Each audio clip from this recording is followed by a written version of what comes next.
آج جماعت اسلامی کے ضلعی رہنما قاری امداداللہ صاحب کی ملکی اور علاقائی صورتحال پر جیو ایکسپریس نیوز سے خصوصی گفتگو۔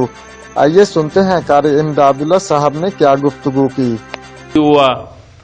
اس کے بعد یہ بارڈر کھلا ہوا، ابھی بھی مسائل بہت زیادہ ہیں، لیکن جب سرکار نے ہمارے ساتھ جو وعدے کی ایک بھی پورا نہیں ہوا۔ سرکار نے ہمارے ساتھ وعدہ کیا تھا کہ ہم یہ شہید اور ٹپی جو حضرات ہے اس کے لیے ہم اس کی جو معاوضہ ہے، جو اس لڑائی میں شہید ہوئے تھے، زخمی ہوئے تھے، سرکار نے آپ لوگوں کے ساتھ وعدہ کیا تھا کہ ان لوگوں کے لیے میں معاوضہ دے دیتا ہوں۔ ابھی تک سرکار اس معاوضے پہ اترا نہیں، آپ لوگوں کو وہ معاوضہ نہیں ملا ہے؟ نہیں، نہ اس نے یہ معاوضہ ہم کو دیا، یہ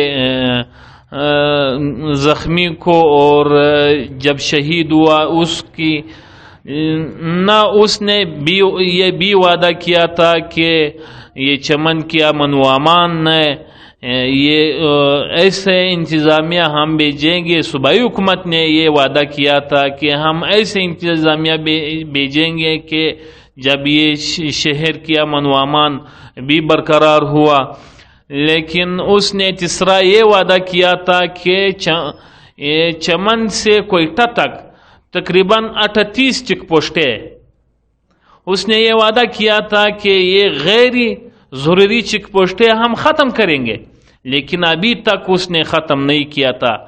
کل ہمارے دھرنا کی کنوینر محمد اسلم صاحب اور آل پارٹیز کی جو ساتھی ہے وہ کل کوئٹہ گئے تھے، اس نے یہ کہا، اس نے ہم کو یہ بھی بولا تھا کہ آپ آ جائے ہمارے ساتھ۔ میں نے بولا تھا کہ ہم ادھر ہی مصروف ہو، لیکن اس نے بولا تھا کہ ہم وزیر داخلہ سے، IGFC سے، وزیر اعلیٰ سے ملاقاتیں کر رہے ہیں کہ بھائی آپ نے ہمارے ساتھ جو وعدے کیا تھا ایک بھی پورا نہیں ہوا، آپ اس پر عمل درآمد کریں۔ مہربانی، شکریہ۔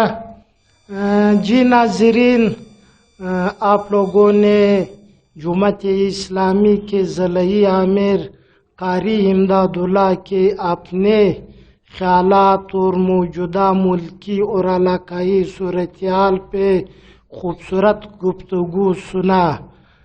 حبیب اللہ Chakzai, bureau chief, Geo express news, چمن۔